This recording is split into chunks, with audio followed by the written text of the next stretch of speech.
la parole maintenant à M. Frankel, qui va parler d'une affaire d'Etrogim, c'est-à-dire de Cédra, à Marmoutier en 1720.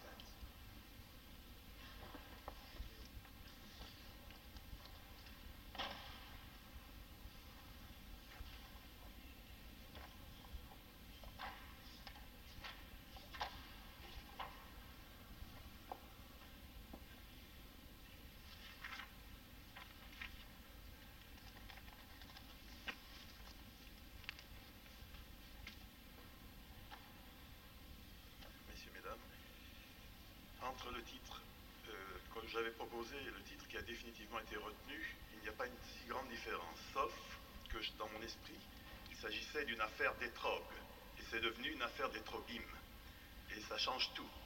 C'est qu'effectivement, tout le problème, c'est qu'il n'y avait qu'un seul étrog à Marmoutier en 1720. Il y en aurait-il plusieurs? Oui, eh bien, nous pourrions faire l'économie de cet exposé. Vous comprenez bien qu'un étrog en 1720, c'était une chose précieuse et rare. On le faisait venir soit d'Italie, soit de Corfou. Oui. Et puis il en arrivait dans une communauté comme Marmoutier. Un étrog, c'est un cédra. Pour ceux qui ne savent pas, un cédra, c'est un fruit qui ne pousse pas en France d'ailleurs, de la famille des citrons. Ce n'est pas un citron. Oui. On s'en sert pour composer le bouquet de 4 espèces qu'on agite pendant les fêtes de Sukkot à la synagogue. Bon, normalement, chaque juif devrait avoir son étrog. Oui. J'entends bien.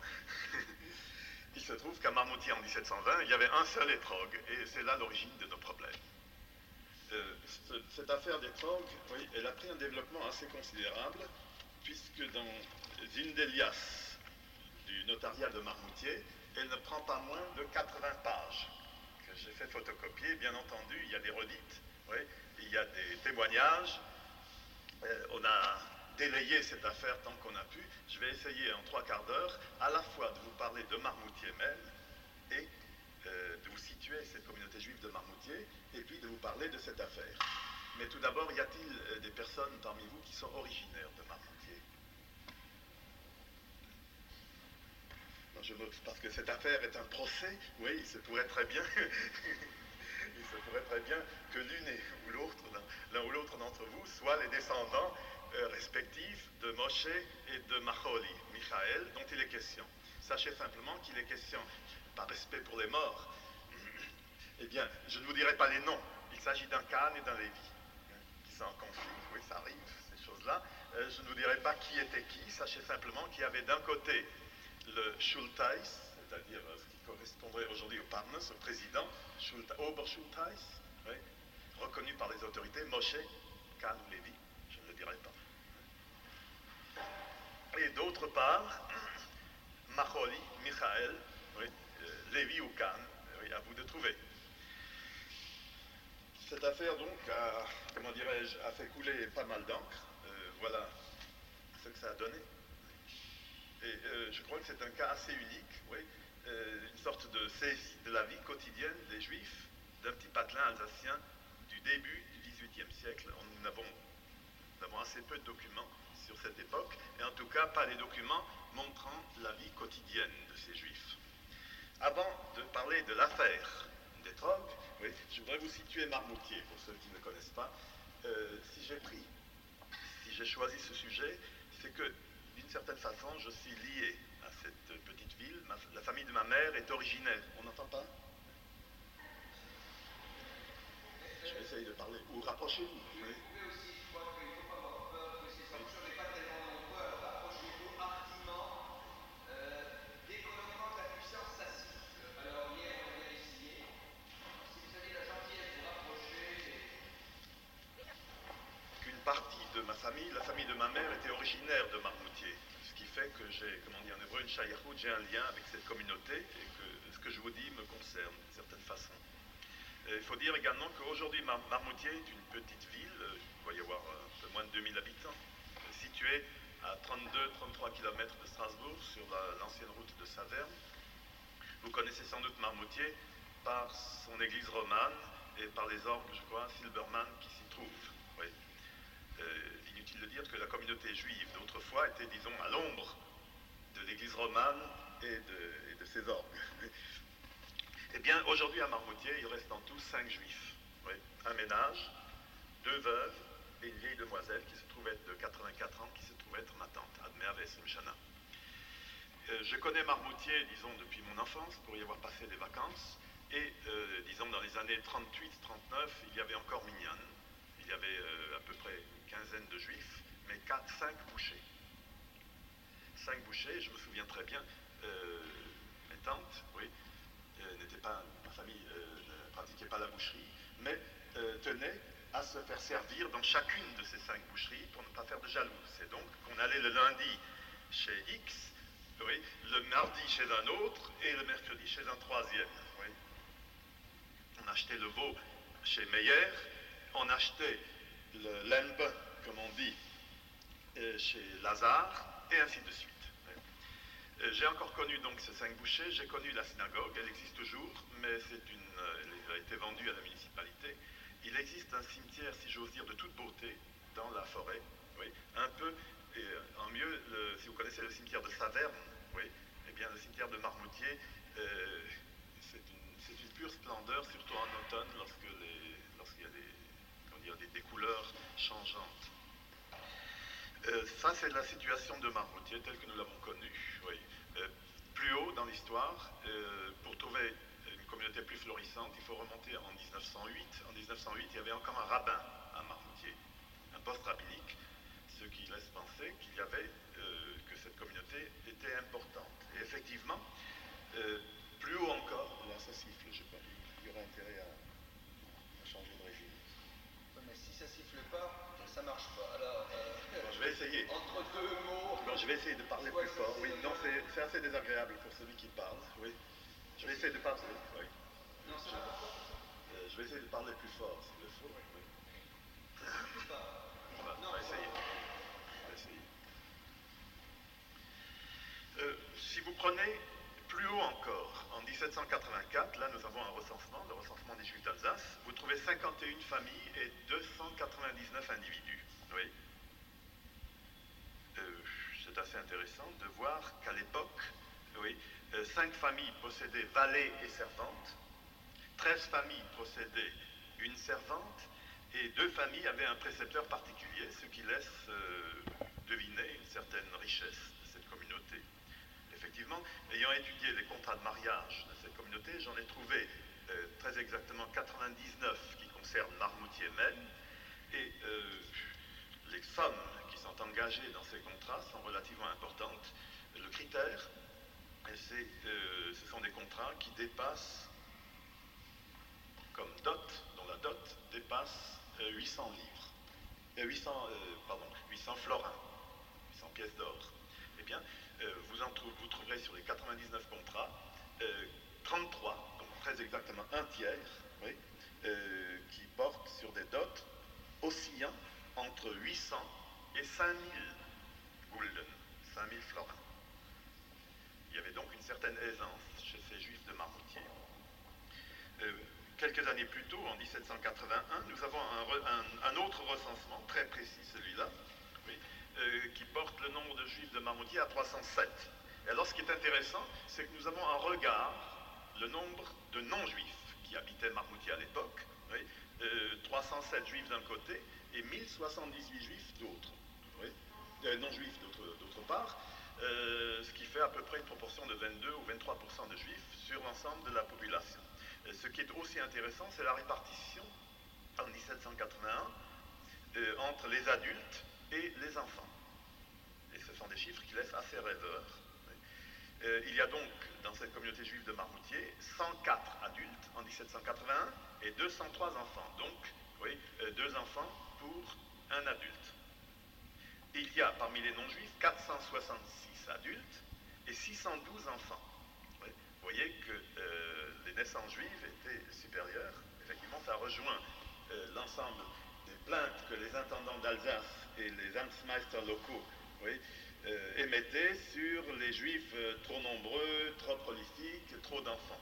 Oui. Ici, ça ne se vérifie pas partout, mais ici à Marmoutier, ça se vérifie de façon très claire. Oui. On pourrait dire qu'il y a chez les juifs, même la proportion interne Chez les juifs, il y a à peu près 2 fois plus d'enfants que d'adultes. Chez les non-juifs, il y a 1,3 à peu près plus d'enfants que d'adultes. Comme personnage remarquable de Marmoutier, oui, je n'en connais pas tellement. Oui. Il y a eu bien entendu 2 grands rabbins qui sont ici de Marmoutier, l'ancien grand rabbin de Colmar puis de Bordeaux, Isaac Lévy, qui est assez célèbre pour avoir, en 1873, préféré devenir grand rabbin de Vesoul et démissionner de son poste de Colmar. D'autre part, et probablement de la même famille, il y a eu l'ancien grand rabbin d'Épinal, Léon Lévy, qui est mort il n'y a pas si longtemps que ça, dans les années 1935 ou 38. Mais il y a quand même un personnage qui est assez remarquable, c'est le philanthrope Albert Kahn, dont vous avez peut-être entendu parler.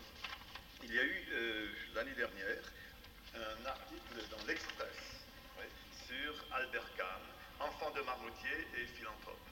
Cet Albert Kahn, oui, né en 1860 dans une famille israélite du Bas-Rhin, où son père est marchand de bestiaux.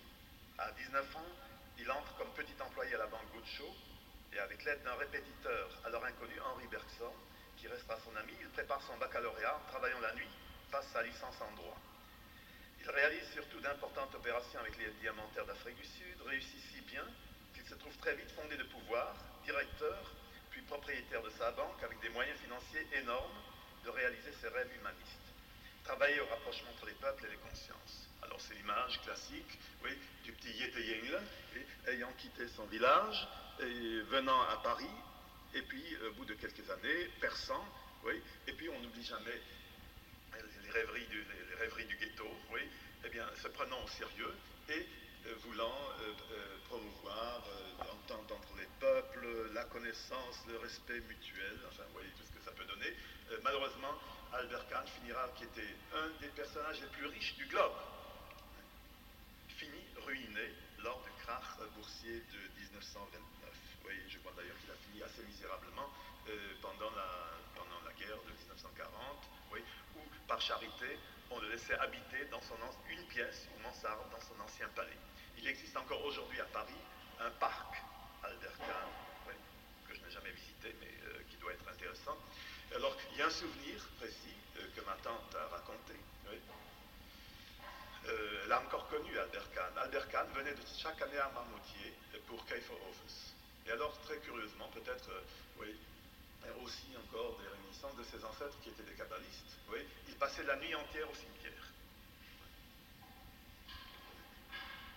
Passer la nuit entière, c'était un personnage assez curieux qui distribuait de l'argent dans les rues, oui, qui avait amené le fils de l'empereur du Japon à Marmoutier, oui, et oui, il faisait c'est lui, en partie, c'est Albert Kahn qui a financé l'industrialisation du Japon.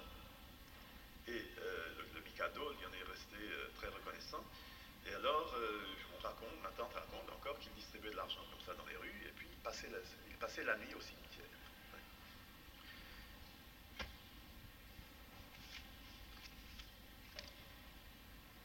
Ce qu'on peut encore raconter de Marmoutier, c'est que c'est l'une des localités où en 1848, il y a eu ce qu'on appelle Kraval, Judenkraval, des émeutes.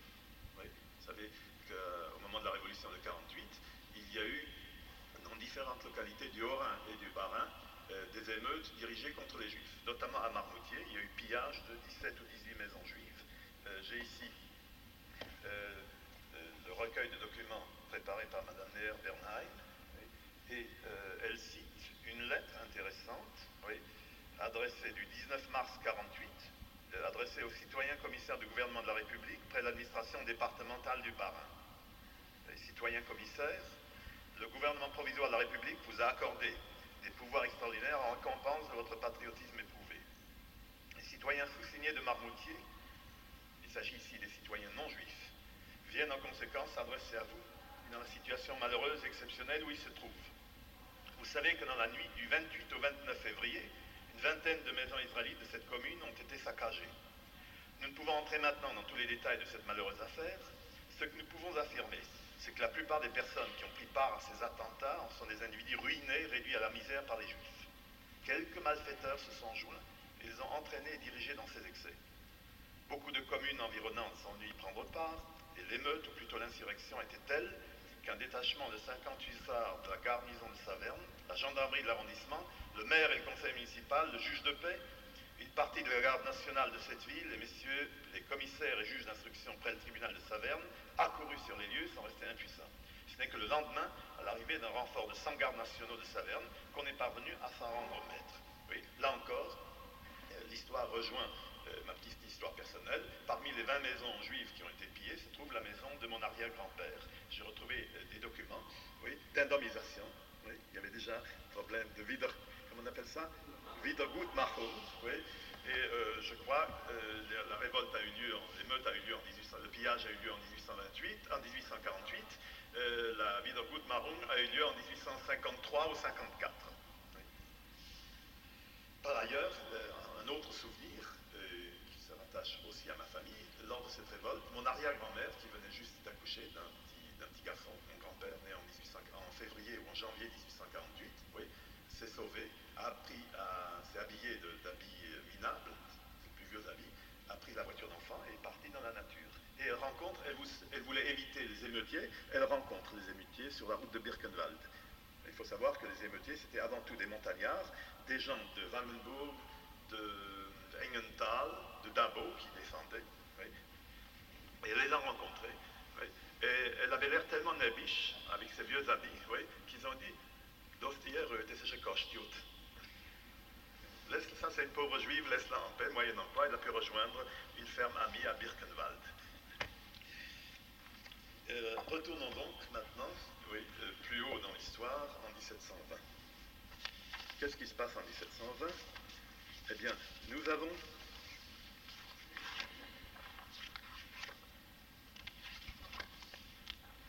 un document qui s'intitule Extraordinary, donc affaire extraordinaire.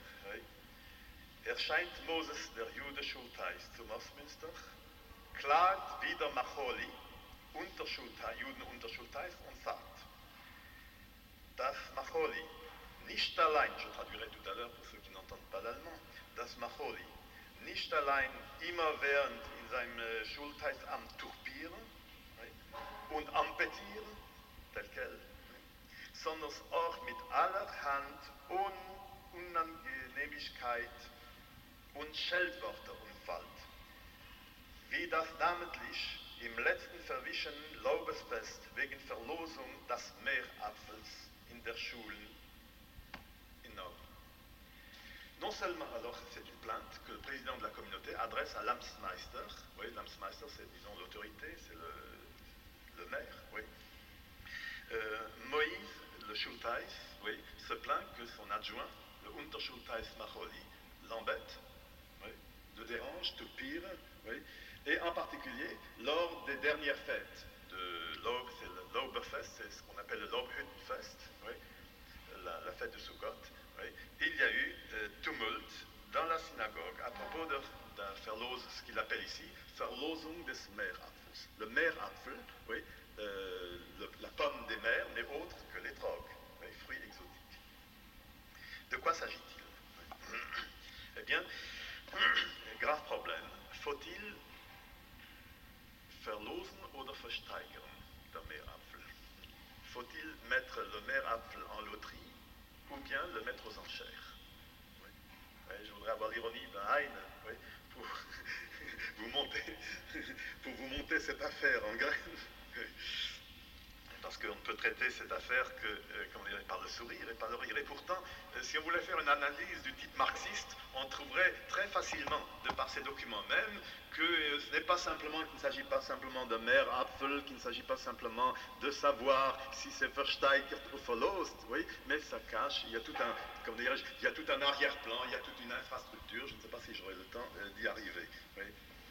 Puisque ce document, qui date donc du 8 février 1720, trois mois après Sukkot, oui, est précédé d'un autre document de 1717, 3 ans avant, où déjà il y a procès, oui, devant le Amtsmeister entre Moïse et Macholi.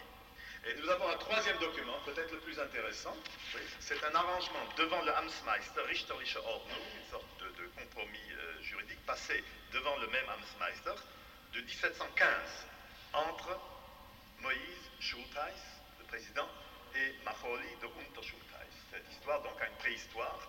L'histoire du maire Apfel de 1720, oui, a déjà des origines lointaines, puisqu'en 1715, oui, on dit qu'ils sont déjà in Streit, ils sont déjà en dispute depuis un certain temps. Oui, on va savoir, oui, si ça ne remonte pas à Adam Harishon, le premier homme. Bon, en tout cas, nous avons des documents entre 1715 et 1720. Après, nous n'entendrons plus parler de Moshe et de Macholi, sinon, non, enfin, de Macholi, oui, puisque j'ai retrouvé aux archives le testament de Macholi.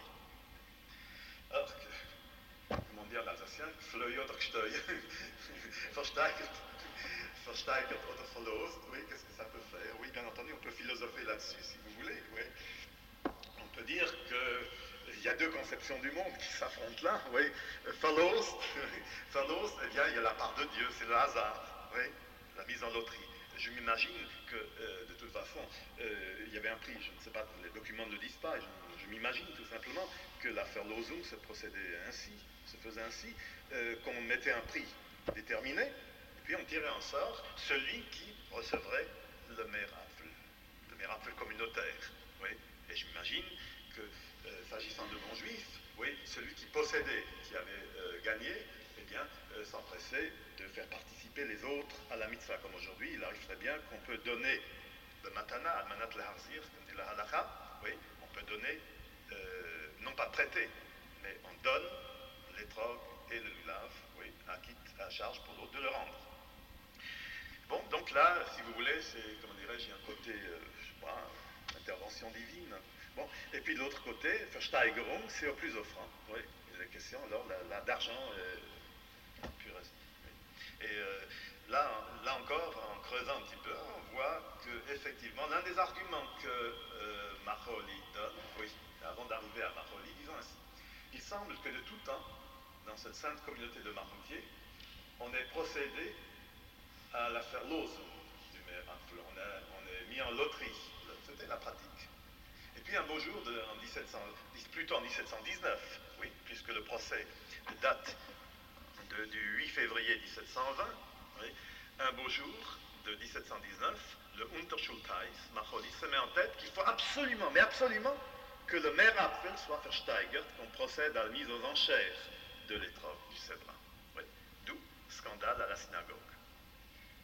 Scandale à la synagogue le premier jour, scandale à la synagogue le deuxième jour, scandale à la synagogue le troisième jour. Oui, c'est une affaire à répétition, avec évidemment, comme on dit dans ce texte, Schaltwörter. Schaltwörter, on est passé aux injures, et puis entre les lignes, nous pouvons deviner qu'on est passé au coup.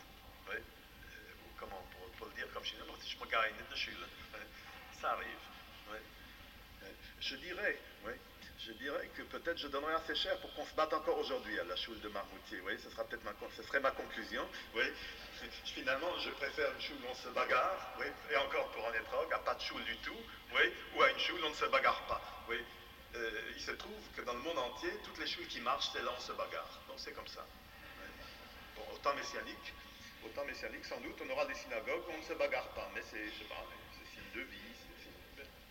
Encore une fois, oui, malgré le côté déplaisant, parce que bon, c'est pas agréable de lire 260 ans après que Moïse et Macholi sont allés chez le Amtsmeister non-juif, que toute cette affaire, oui, est venue, elle est là, noir sur blanc, avec, comment dirais-je, le recueil de témoignages où les témoins disent, comment dirais-je, de façon très précise, les injures qui se sont échangées.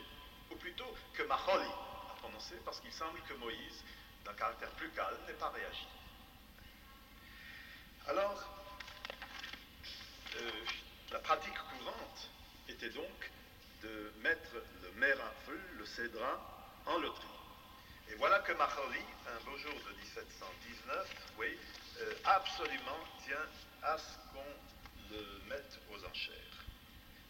Et puis, dans l'accusation, Klager, Moïse, lorsqu'il porte plainte, oui, il dit Macholi s'est opposé à lui seul à la mise en loterie, malgré qu'on ait toujours procédé ainsi, mais il voulait à toute force qu'on mette le maire à flot aux enchères, au plus offrant, ce qui a déclenché une dispute dans la synagogue parmi les autres juifs.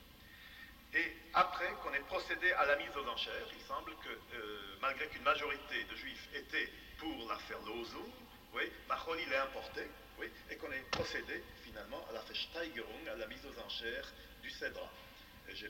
Parmi les témoignages, il y a le témoignage de celui qui a acheté le Cédra. Le plaignant, président, ayant été obligé de le arrestieren de Mère Apfel, oui, c'est-à-dire mettre le Mère Apfel sous scellé, oui. il saisit arrêt jusqu'à ce que le rabbin, il s'agit ici du rabbin Berwiner de Westhofen, oui, décide ce qu'il fallait faire. Mais si nous sommes en plein jour de Sukkot, je ne vois pas très bien comment on pouvait aller de Marmoutier à Westhofen, oui, demander conseil au rabbin. D'ailleurs, toute cette affaire-là ne serait peut-être pas arrivée s'il y avait eu un rabbin à Marmoutier. Et c'est une chose très curieuse que pour une communauté de cette importance, parce que d'après les études qui ont été réalisées, notamment par Georges Weil, des études démographiques, la communauté de Marmoutier était non seulement parmi les plus importantes, mais la plus importante autour des années 1715-1730, puisqu'elle ne comptait pas moins que 40 familles, ce qui était important pour l'époque. La deuxième communauté par ordre d'importance, c'était Romans-Sivillers, tout à côté, où il y avait 35 familles. Mais il n'y avait pas de rabbin à Marmoutier, et d'ailleurs, durant tout, il n'y aura de rabbin fixe à demeure à Marmoutier qu'après 1770. Dans le recensement de 1784, vous trouvez un substitut rabbin, Mendel Bornser, oui, qui est d'abord instituteur, Melamed, et qui ensuite deviendra rabbin. Il semble que Marmoutier ait été un lieu de conflit de plusieurs juridictions rabbiniques différentes, puisque nous voyons, en l'espace de quelques années, oui, agir le rabbin de Haguenau, Eli Schwab, le rabbin de Buxwiller, Samuel Mendel, et le rabbin de Westhofen, Berwiner, au moins jusqu'en 1730, date de la mort de ce Berwiner. Donc, Marmoutier c'est Karabiner, comme on dit. Eh bien, Macholi, alors comment Macholi est arrivé à l'emporter, oui, d'après le plaignant, le président, Macholi affirme qu'il vaut plus que toute la communauté. Ich bin der Mann, c'est écrit texto. Oui. Ich bin gut dafür. Oui. Il vaut plus que toute la communauté, qu'il est plus capable, qu'il est prêt à aller à Colmar. À Colmar se trouvait l'instance juridique, oui, c'est-à-dire en cas de conflit. Oui, il est prêt à traîner les autres et le président à Colmar, que le Amtsmeister est mort. L'ancien Amtsmeister, qui probablement était le protecteur du président Moïse. Voilà. Moyennant quoi, on a procédé à la Versteigerung du Mère Apfel. Le lendemain, oui, Macholi, vice-président, fait annoncer par le Chazan, tout cela, oui, sous peine d'amende, oui, unter Strafe. Oui. C'est-à-dire si le Chazan ne prononçait pas le Aufruf, c'est-à-dire ne proclamait pas, le Chazan lui-même serait condamné à la mort. Macholi a fait annoncer que tout celui qui savait quelque chose sur Moïse ou sa famille, de ce qui s'était passé dans l'année, qu'il le fasse savoir à lui et au fiscal de Marmoutier, ce qui n'est pas très gentil. Sur quoi Moïse lui a fait représentation que ce n'était pas bien de sa part, je traduis là littéralement, oui, que ce n'était pas bien de sa part de susciter des disputes un jour de fête, oui, et que cela lui coûterait de l'argent, à lui, Macholi, oui, comme c'est déjà arrivé. Bon, cette dispute, donc, n'est pas la première, très loin de là. Sur quoi Macholi lui a répondu qu'il avait autant dire que lui, oui, et même plus, et qu'il était prêt à parier avec lui un doublon, oui, que cela ne lui coûterait rien. Oui. En lui disant lump, oui. Faut-il traduire? Lump. Lump, oui, pourquoi je ne voudrais pas autant que toi? Oui. Tu n'as rien et je suis riche. Ah, c'est très intéressant ça. Tu n'as rien et je suis riche. Oui. Mais comment se fait-il qu'on ait pris un pauvre comme président de la communauté? Ça n'arrive pas, ça n'existe pas, ça. Faut-il croire, je serais enclin à le croire, oui, que là encore, il y avait partage. Disons que Moïse tenait son pouvoir sur la communauté de ses relations avec l'ancien Amtsmeister, c'est-à-dire il était bien vu des autorités, bien, et que le Unterschultheiß devait sa position à sa fortune. Et effectivement, les contrats de mariage, nous trouvons la famille de Maholi, oui, riche, oui, et la famille de Moïse, pauvre. Disons, les sommes engagées dans les contrats de mariage qui relèvent des descendants de Moïse sont minables, alors que jusqu'à un certain point, les contrats de mariage issus du côté Maholi, oui, sont importants. Oui.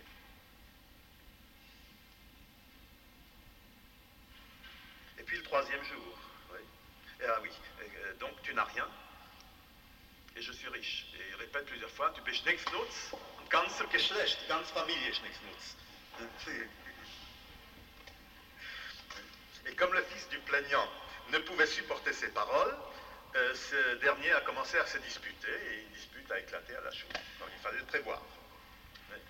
Le troisième jour, oui, donc nous sommes pour la moelle Sukkot, oui, selon toute apparence, à la sortie de la synagogue, Maholi a agressé le fils du plaignant sur l'escalier, et il lui a dit, Lump, qu'est-ce que tu t'imagines? On ne peut pas te faire confiance. Oui. Et là-dessus, Maholi a recommencé à dire des mots d'injure, toi tu ne vaux rien, oui. Et vous n'avez jamais rien valu toute votre vie, und so weiter, und so weiter. Oui. Item, le samedi, alors ce qui a mis le feu aux poudres, oui, le samedi 27 janvier, parce que bon, la fête de Sukkot, je n'ai pas contrôlé, mais ça devait être, disons, fin septembre, début octobre 1719, oui, il faudrait avoir la date exacte, je ne l'ai pas fait. Le samedi 27 janvier, nouveau scandale, Moïse a fait appeler Maholi à la Torah, et Maholi refuse de monter. Ce qui est grave, parce qu'en principe, on ne doit pas refuser de monter à la Torah. Maholi refuse de monter à la Torah, et Moïse a ordonné sous 3 florins d'amande, oui, que Maholi monte au 10 Geboten, aux 10 commandements, et Maholi a envoyé quelqu'un d'autre. Oui. Alors, cet autre a été mis, lui, à l'amende, et Maholi dit, ich bin gut, davor, ça ne te coûtera rien, oui, parce que de toute façon, oui, j'aurai raison, et même s'il faut payer, je payerai. Oui. En disant de nouveau au clan Moïse, oui, ihr seid nichts nutz, wir sind keinem nichts nutz gewesen, in ihrem ganzen Leben. Et vous avez coûté de l'argent, alors vous avez coûté de l'argent à la communauté, vous avez coûté déjà 3000 florins à la communauté, oui. Comment? Oui. Et voilà comment il se fait que le jour du 8 février, oui, l'affaire en est venue devant le Amtsmeister. Le Amtsmeister agit très sagement, oui, et bien entendu, on a écouté Maholi aussi. Oui, le dit Maholi, alors se défend de façon très intelligente en disant que c'est vrai qu'il s'opposait à l'affaire Lozum du maire Apfel, qu'il avait son opinion là-dessus, mais que jamais il n'y a eu de scandale à la synagogue, ça s'est très bien passé. Oui. Et qu'il demande donc, oui, le président demandait que Maholi soit obligé de faire amende honorable à la synagogue, en disant qu'il ne connaissait rien, nur Gutens über Moïse und sein Geschlecht, qu'il n'avait jamais rien entendu que du bien sur Moïse, oui, et qu'il regrettait le tort qu'il lui avait commis, et que Moïse demande que les frais du procès, oui, soient imputés à la partie adverse, donc à Maholi. Maholi réplique en disant qu'il n'y a jamais eu de problème. Bon, c'est vrai, l'affaire du maire Apfel, oui, il a son opinion, mais qu'il n'y a pas eu de problème. Kein Verscholdwörter, il n'y a pas eu d'injures échangées, oui, et qu'il demande, oui, qu'on repousse la partie adverse, oui. Là-dessus, audition de témoins, oui, et cette audition ne prend pas moins de 30 à 40 pages. Oui. On a entendu successivement la presque totalité des Juifs qui se trouvaient à la choule de Marmoutier, oui, ce qui nous laisse, oui, et comment dirais-je, le nom de ces Juifs avec leur âge approximatif. Bien entendu, on a écouté que les gens qui n'étaient pas directement emparentés avec l'un ou l'autre clan. D'ailleurs, cela s'est fait, alors là, il y a intervention du rabbin. Oui. On ne voit pas que le rabbin soit intervenu autrement que pour faire prêter serment aux Juifs devant le Amtsmeister, oui, qu'ils n'étaient pas emparentés et qu'ils diraient la vérité. Alors, je ne vous passerai pas évidemment tous ces témoignages en revue, mais ce serait fastidieux. Il y en a, je ne sais pas, une vingtaine, mais j'en prends 2 ou 3. Tout d'abord, il y a eu une majorité de Juifs, oui, à pencher du côté de Moïse. Oui, il n'y a que 4, oui, qui ont suivi l'argumentation de Mahali en disant c'est vrai, il n'y a rien eu. Oui, enfin, rien de répréhensible. L'ensemble des Juifs devait plutôt pencher du côté de Moïse, et voilà l'audition de Moïse le chantre, qui en 1720 a 50 ans. Oui. Alors, il dit que Maholi s'est opposé à la Verlosung, à laquelle Moïse ne s'est pas opposé, oui. Mais comme la communauté s'opposait à la mise aux enchères, Moïse a essayé de persuader Maholi qu'il laisse les choses à l'accoutumée, ce que Maholi ne voulait absolument pas admettre, mais il a répété avec colère qu'il fallait le mettre aux enchères, disant qu'il valait mieux plus que les autres. Oui. Et il a obligé, le dit Maholi, il a obligé lui, le Chazan, le Vorzinger plutôt, à proclamer le lendemain que celui qui savait quelque chose contre Moïse le proclame, le dise à lui ou au fiscal. Ça, c'est le témoignage de Moïse le chantre. Oui.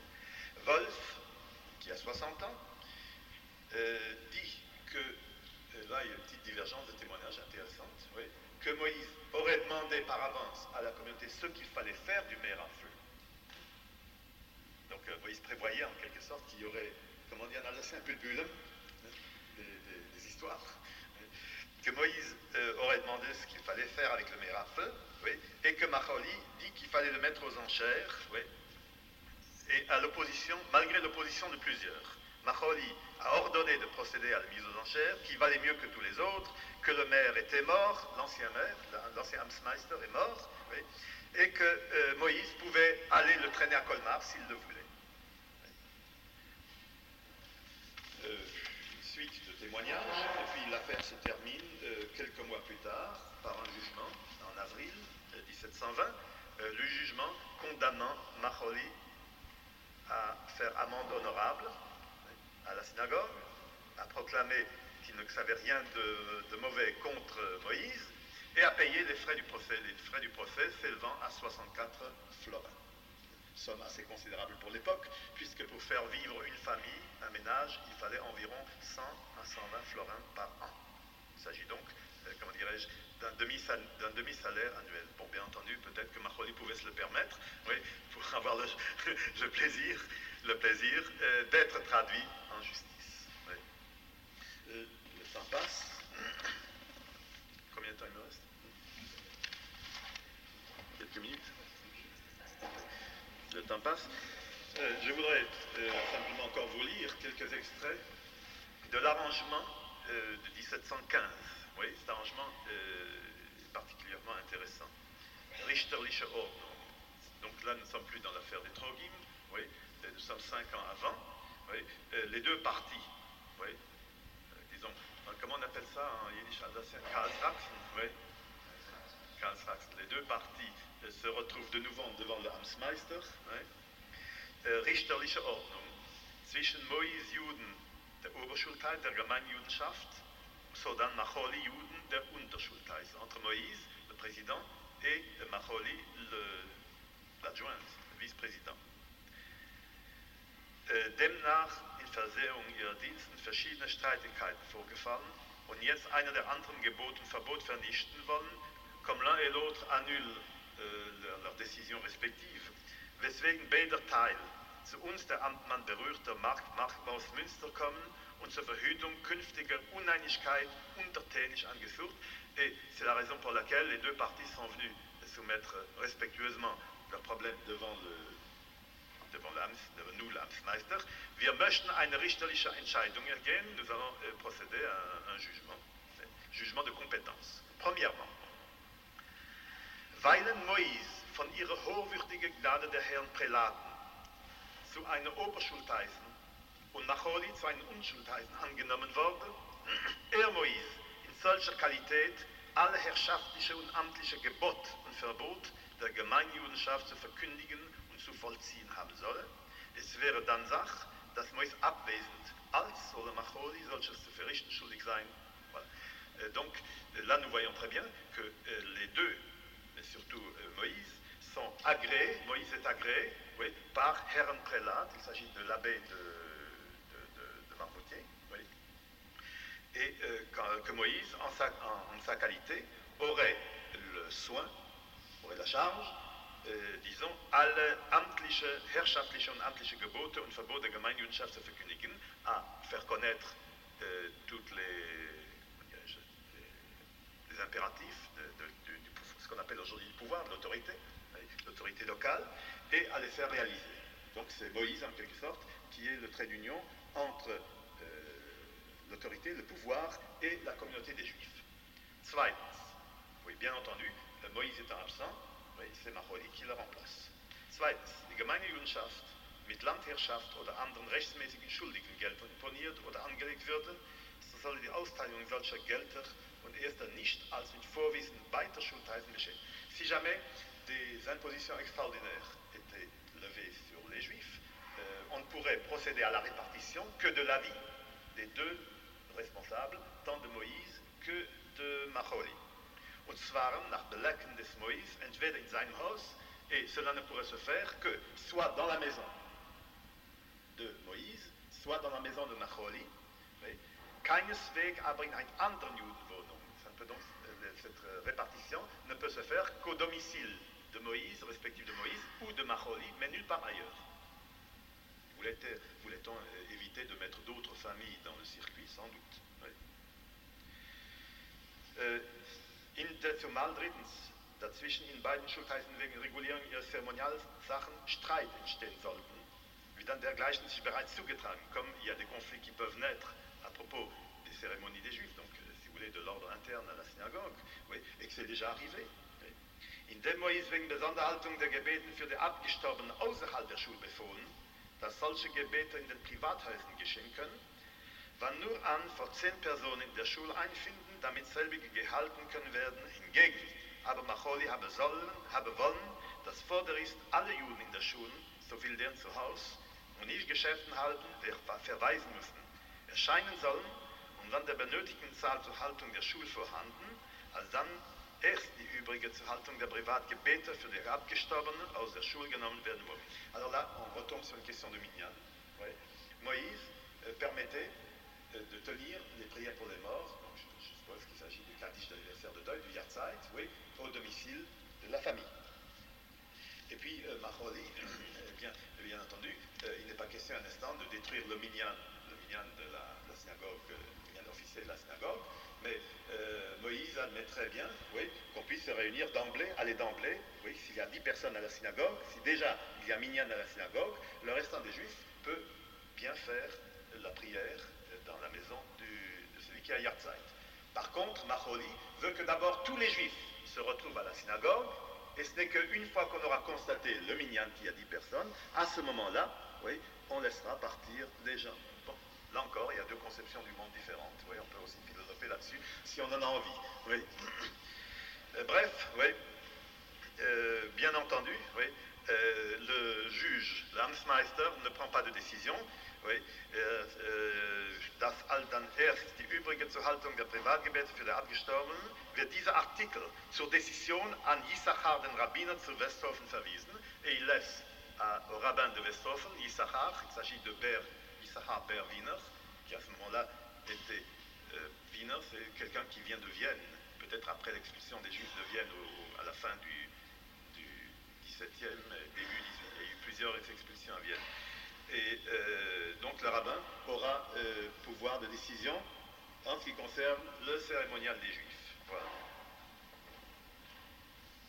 Und fünftens und letztens, den jüdischen Bittel, c'est le Shamash, le bedeau, oui, befohlen wird, beiden Schultheißen zu gehorsam wäre, es aber sagt, der beiden Schultheißen in Ansetzung ihren Strafen des Verboten uneinig würden, so sollen sich bei uns den Amtmann Bescheid holen, Aktum aus Münster, den 4. Jänner 1750.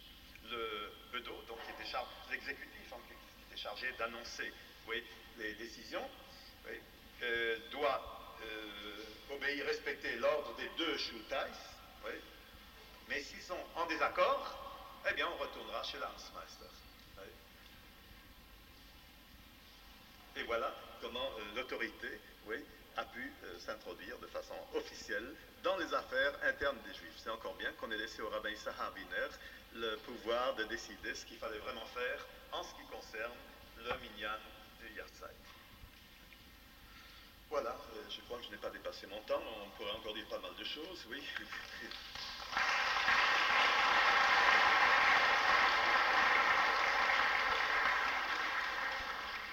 Yes. Merci beaucoup. Comme nous avons prévu, nous prendrons la discussion là-dessus. Je crois qu'il y a matière tout à l'heure après l'exposé de M. Robert Veil.